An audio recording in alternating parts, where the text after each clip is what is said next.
In a world where most modern nations were, at one point, either colonized or the colonizer, it seems quite a mystery how some regions remained untouched by this crucial era of the past. And it's especially surprising to find that there were actually some areas in Africa that remained untouched by the Portuguese, British, Spanish, French, Belgian, and Italian colonial powers who swarms the continent with simultaneous goals of expanding their empires. Of the few and far between modern-day states that managed to slip out of the imperial intruder's grasp, though, Ethiopia stands as one of the most impressive. This video is brought to you by Morning Brew, a free daily newsletter from Monday to Sunday. We live in a world where good information is needed, and we can keep up to date with the latest news from the beginning of the day. In the past, the first thing I did in the morning was aimlessly scroll through social media, being unproductive and losing the most important part of the day. Now, I use Morning Brew as my main starter of the day, being connected to very relevant and informative business news in just 5 minutes. This makes reading the news actually enjoyable, and it helps me stay informed and entertained for free. Morning Brew also covers news about history and culture. In the past week, I learned more about the economy and about the tiny country of Tuvalu fighting climate change. There's no reason not to subscribe to Morning Brew if you're interested in business, finance, or tech. It's completely free and takes less than 15 seconds to subscribe. Click my link in the description below to subscribe to Morning Brew today. During the 19th century, multiple colonial powers had realized that Africa served as a good source of natural resources and additional profit. Europeans had actually been in Africa since the 15th century, establishing exploration campaigns and trade posts along the coast. Eventually, each empire also realized that they would likely be competing with their neighboring European powers, and therefore needed to make some claims to the lands they wished to utilize. This prompted a period generally referred to as the Scramble for Africa. When the Scramble began, Europeans had already reached the continent. Driven by financial and political reasons, the European leaders knew that it would only be a matter of time before war would break out between them if some type of deal was not made as to who would control which parts of the continent. 13 European nations met with each other and the United States for the Berlin Conference. The conference began on November 15, 1884, and didn't end until February 26, 1885, and resulted in the subsequent Berlin Act. The region of modern-day Congo that had already been occupied by the Belgians was confirmed to be under Belgian possession. Areas of free trade for all was set up around the Niger and Congo rivers and the Congo Basin and Lake Malawi, and it was agreed that any European entity who took land along the African coast would have to inform the other powers of this action. Now, the door was open for any and all of these imperial powers to start taking over the continent. Italy was one of these empires, and quickly set its sights on Ethiopia after beginning to establish what would become its Eritrean colony. Moving to expand this colony more, the Italians sent their Special Corps of Africa into the port town of Massawa, was at the time under the authority of the Ethiopian Empire in 1887. The latter initially sent a warning to the Italian officials that they were in violation of a treaty that had been signed between Ethiopia, known then as Abyssinia, Britain, and Egypt, but the warning was not heeded.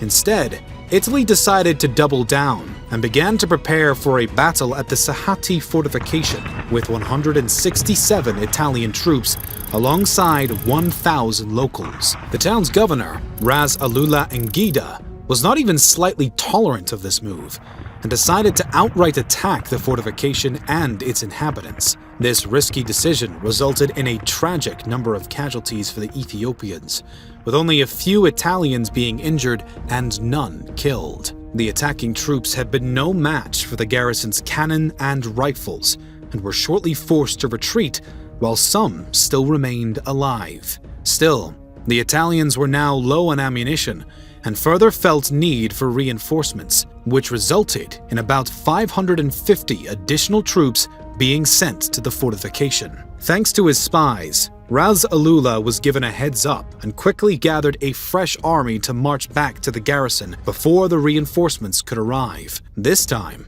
the Ethiopians greatly outnumbered the Italians, who still had superior weaponry but low ammunition. The battle raged on for a few hours before the ammo finally ran out, and the Ethiopians routed their enemies, almost wiping them out entirely. This considerably angered the surviving Italians and their authorities, which turned the newfound war into not only a political struggle, but also a personal vendetta.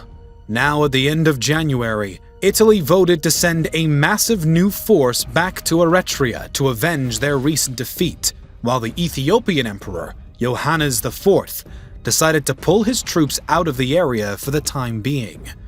This ended up being a wise move, as the Italians were suddenly plagued by disease and forced to return home by March. The rest of the year was marked by a period of shady politics and back-and-forth alliances. The Italians hoped to bribe the rivals of Johannes into partnerships with them, while the emperor himself looked to maintain unity within the region so he would have support against the invading threat.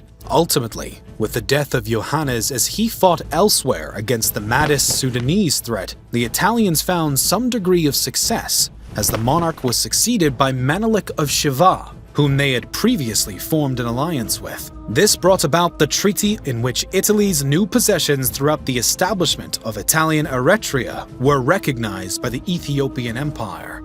Still, though Ethiopia did lose some of the territories it had previously claimed, Ethiopia itself was yet to be touched by Italy's colonial hand. This was not the end of Italy versus Ethiopia, though, and Europe had surely not given up so easily on colonizing the remaining African free states. In fact, Italy at this point actually believed Ethiopia to be an Italian protectorate via the Micheal Treaty. In the Italian translation, this clause had been quite clear, but for some reason, in the Amharic translation, it was not, and instead seemed to confirm Ethiopia's full autonomy. The Italians claimed that Menelik surely knew he was signing a modified copy of the treaty, but that doesn't appear to be the case, as he had sent letters to both Germany and Britain in 1889 and was only informed by them that he could not have diplomatic relations with any European power aside from Italy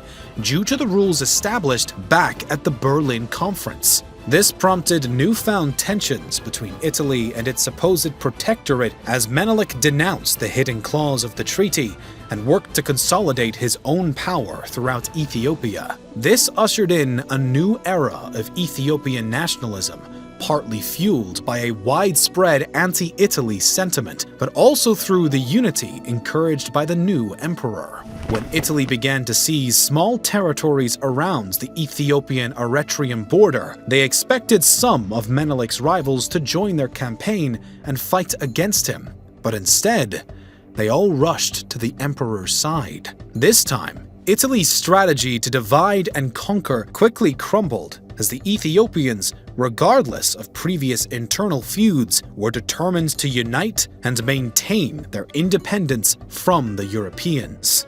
Ironically, Menelik was also now better equipped thanks to the Europeans. The Italians had provided some weaponry to rivals of the crown, including Menelik himself prior to Johannes' death, that they expected would be used against the Ethiopian authority, in addition to further military supplies from France and Britain, who hoped to keep Italy's expansion in check. When a new war finally broke out between Italy and Ethiopia, the fresh nationalism and unity of the latter would eventually prove itself to be the key to victory. Though some military aid was given from Russia, it was the joint efforts of the Ethiopians that eventually defeated the Italians at the Battle of Adwa. Following this decisive clash, the Treaty of Addis Ababa was signed in October of 1896 and forced the Italians to recognize Ethiopian sovereignty. The aftermath of these events, and the impressive nature in which Ethiopia had proven itself as an independent nation, strengthened its ties with Russia and prompted both Britain and France to spark friendlier relations. This played a significant role in the safety of Ethiopia's sovereignty and went far in deterring other European imperial powers from making any moves against the Free State. Still, Italy was not quite done. In 1935, the Second Italo-Ethiopian War broke out after Italy decided to invade Ethiopia yet again. This time, though, Italy was actually successful to a certain extent. Ethiopia was annexed and united with the surrounding Italian possessions of Somaliland and Eritrea to create Italian East Africa, which lasted until the Italians switched sides in the Second World War and eventually signed a treaty in 1947 that acknowledged Ethiopia's independence and required Italy to pay $25 million in reparations. So, Ethiopia was never colonized, in part due to the underestimation of the entire continent's possibilities by Europe, partially because of the Berlin Conference and the limitations it put on other empires in the region, but largely due to the resilience and determination of the locals. This region was more developed than other African territories, and it had more contact with Muslim and European kingdoms throughout the centuries, while many other African tribes in other regions were isolated. Another factor that contributed to this outcome is Italy. Now, beyond the jokes that have been made about the Italian armies in some contexts, at the end of the 19th century, Italy was a recently unified country, and its experience in colonialism was pale compared to that of Great Britain or France. We cannot know what would have happened if one of these two countries had been more captivated by Ethiopian territory, but it is a factor that we must take into account. The Ethiopian nationalism and Menelik's skillful unification and use of European weaponry against the Europeans were pillars in the fight for freedom of the Ethiopians. Without those factors, history likely would have gone down a very different path. We want to thank those who support us on Patreon. Your pledge is very important and it helps us create more videos about our interesting history. We want to thank you too for watching our videos. Don't forget to subscribe if you haven't already. We'll see you next time.